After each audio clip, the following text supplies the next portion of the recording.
Chapter 4. A Cat a Cat Prepares. I almost didn't make it to my meeting with Chester that night. Toby had a feast in his room. It was Friday night, and on Friday nights Toby gets up to stay up and read as late as he wants to. So of course, he needs lots of food to keep up his strength. Good food like cheese crackers, chocolate cupcakes, my very favorite, the kind with cream in the middle. Pretzels and peanut butter sandwiches. The last I can Sorry, the last I cannot abide because my mouth always gets stuck. Chocolate cupcakes with cream in the center, however, are another story. This particular evening, I stationed myself on Toby's stomach. Usually, I'm a little more subtle. But having missed out on bacon at breakfast, I was not about to take any chances on the chocolate cupcakes with cream in the center. Toby, I knew Toby knew what I was after, but sometimes he thinks he's funny and plays little games with me. Hi, Harold. I bet you like a peanut butter sandwich, wouldn't you? Here, you have this one that's left over from yesterday, while I eat these boring old chocolate cupcakes, which is nice and fresh and has cream in the middle. Okay, Harold? Ha ha ha. My sides are splitting like saliva. What's the matter? Don't you want peanut butter sandwich? All right, I'll put it away for another night. Oh, here's something that you might like. It's a green sour ball from Dad's candy dish that was stuck to my sock. Would you like that? Huh, pal? Oh boy, this kid is really hot tonight. No? Huh? Well, I'd give you one of my cupcakes, but I know how much you hate chocolate. Would a little drooling on your stomach help convince you otherwise? Oh, you like chocolate? Okay, then you can have them both. One thing I have to say about Toby, although he's got a rotten sense of humor, he's a nice kid. Naturally, once I'd eaten both cupcakes, which took approximately 4 seconds, I felt obligated to hang around and let Toby know I was grateful. Well, what better way than to share a few of his cheese crackers? Well, Harold, Toby said some time later, we've had quite a party, but I have to go to sleep now. I can't keep my eyes open, so you'll have to wait until tomorrow to find out what happens in the next chapter. This is a good book, Harold. It's called Treasure Island, and it's by a man named Robert Louis Stevenson. It's kind of hard reading though. I have to keep looking up the big words in the dictionary. So it's taking me a long time to get through it. I've always had trouble with words myself. Half the time, they don't mean what I think they're going to. And then even when I do find out what they mean, I forget the next day. Anyway, you might say that I'm smart, but just not the scholarly type. But it was a really good story, Toby continued. It's all about pirates and this little boy just like me. No dogs. And a parrot, Harold. A parrot. What's a parrot? Is there anything about chocolate cake? That's my idea of treasure.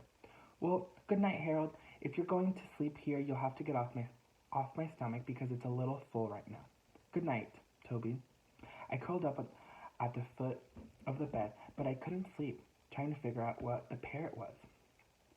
I thought it might be a lady pirate, since the words sounded alike, but then again, I thought it might be an umbrella.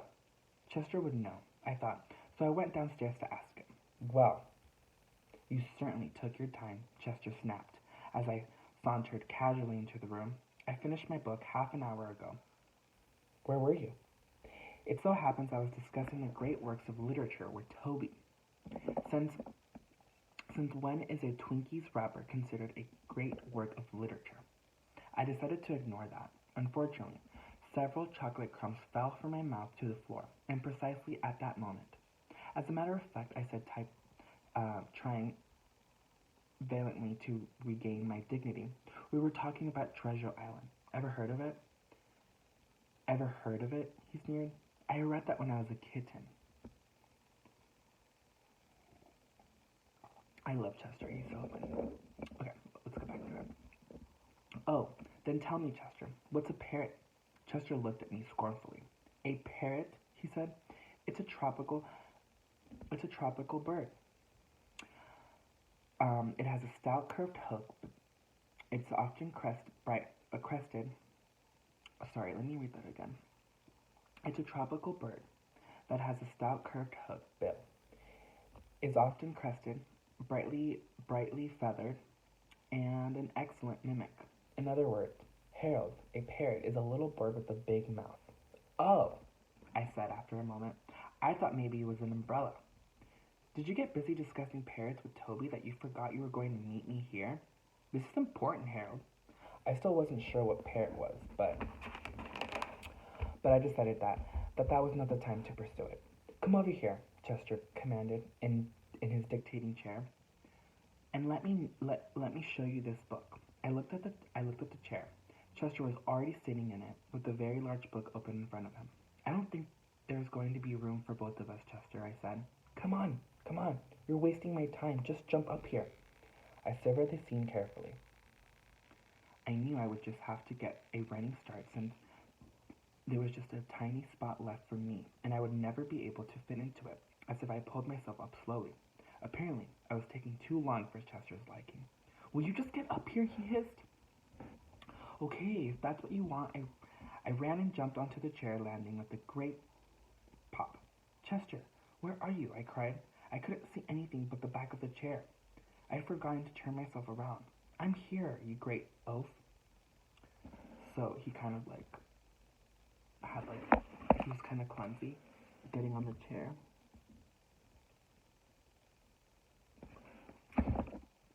I turned my head. What are you doing on the floor? I asked. You knocked me off the chair. Now, just stay put, I'm coming up. I moved to the back of the chair and Chester landed on the front. Now, let's see, he said. We both have to see the book. You come over here and I'll move this way. I don't know if you've ever watched a cat try to decide where to sit, but it involves a lot of circling around, sitting, getting up, circling some more, thinking about it, lying down, standing up, bathing a paw or tail, and circling. A dog, on the other hand, sits. This looks like a good spot, a dog will say to himself. He will then lower his body to the spot in question and is usually so secure in his decision that he will fall asleep immediately. Chester took what felt like 20 minutes to settle himself in, and just as I was drifting off, and just as I was drifting off, the kick started. Come on, Harold, quit hogging the seat and wake up. What were you trying to do? Take a little cat nap? Ha ha ha. I yawned. Now, said Chester, turning to the book, let's get down to brass tacks. What exactly is on your mind? I asked. This book and that rabbit, Chester replied. Now tell me, Harold, have you noticed anything funny about that rabbit?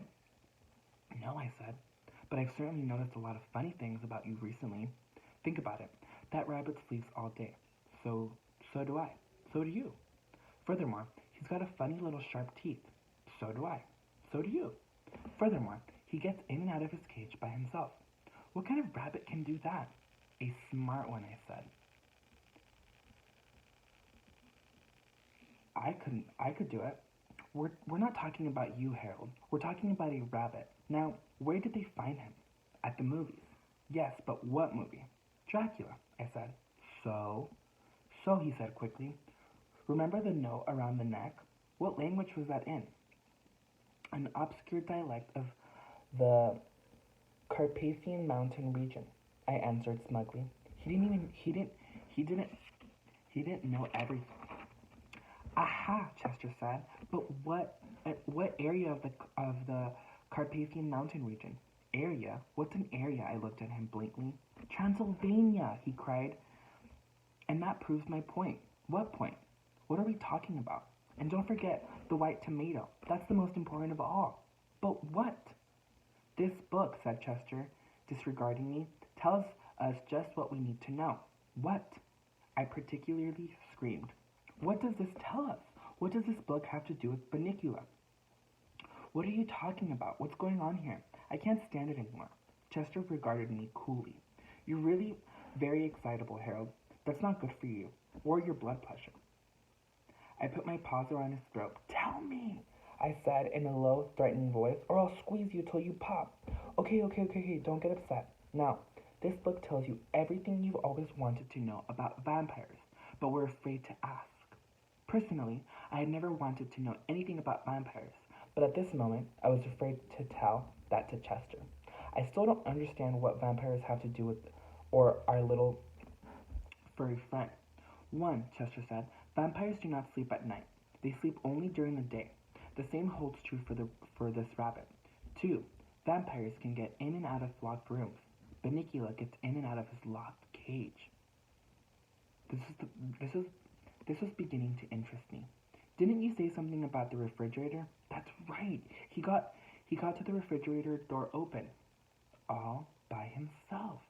3 vampires have long pointed teeth. They're called fangs.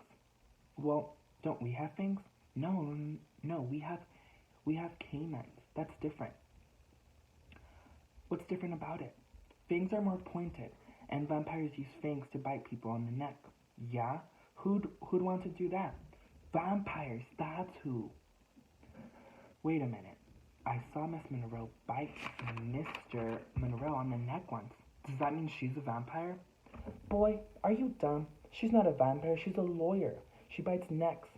I don't think that's quite the same thing. Now, Bunnicula does not bite people on the neck. At least, not so far. But he does bite vegetables. On the neck, I asked? Vegetables don't have necks, Harold. Vegetables are like that. It's like dogs. Dogs don't have brains. Dogs are like that. Oh yeah, I said. Of course. He bites vegetables. All rabbits bite vegetables.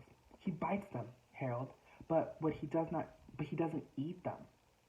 That tomato was all white. What does that even mean? It means that he paints vegetables? I ventured. It means he bites vegetables to make a hole in them, and then he sucks out all the juices. But what about all the lettuce and the carrots that Toby had been feeding him in his cage? Ah, what, indeed, Chester said. Look at this. Whereupon he stuck his paw under the chair cushion and brought out with a flourish an assortment of strange white objects. Some of them looked like unironed handkerchiefs, and the others, well, others didn't look like anything I'd ever seen before. What are they? I asked. Chester smiled. Lettuce and carrots, he said. White. White lettuce and carrots. I found them hidden behind his cage. I was in awe. What? What does this mean? Could Chester be right? Was this harmless-looking little ball of fluff really a vampire? Just then, Chester let out a yelp. Look, he said, the cage is empty again. We're all fools. We're all fools. We've let him get out of our sight. It's all your fault. My fault? You're the one who took 20 minutes to sit down. Well, if you hadn't knocked me off in the first place. Wait a minute. Where are we arguing? Let's find Bunnicula. Just then, we heard a click in the kitchen. Refrigerator, I whispered. Chester nodded. We jumped down and moved cautiously to the kitchen door. Shh, Chester warned unnecessarily as we crept along. Don't make any noise. We don't want him to hear us coming. Obviously, I irritate. Ugh. The light went out under the door. He must have closed the refrigerator. Chester said, Easy now. We pushed the door open. The kitchen was dark. There was not a sound. Psst! Chester! What? I can't see. I can, but I can't see him. He's not here. There was a soft scamper across the floor. We turned just in time to see a little white tail bounce out of the door into the living room. Drat! We missed him. Come on, Harold, let's see if we can catch up with him. Chester stared toward the door. Wait, Chester. What's that on the floor by the refrigerator? He turned his new object. He turned. The new object interested him more than the following Bunnicula. Watch out, he said. I'll take care of this. He slunk across the room slowly, muscles taut, eyes alert. When he was just about 6 inches away, he stuck out his paw, closed his eyes, and batted on the object tentatively. I don't think he made any contact. Get closer, I said. Chester's eyes popped open. Who's the cat here? He asked. I know what I'm doing. And he proceeded to bat the air with three more times. What is it? I squealed as my throat contracted in fear. I don't know yet, but whatever it is, it's not alive. Oh boy. If I wait for you, we'll be here all night. I walked bravely to the object and sniffed it. Well, asked Chester. Beats me. Chester came closer. After a moment of close examination, he gasped. I jumped. I could feel my heart pounding in my chest. Harold, Chester blurred. What? What? It's... Yes? It's... What is it, Chester? It's a white zucchini.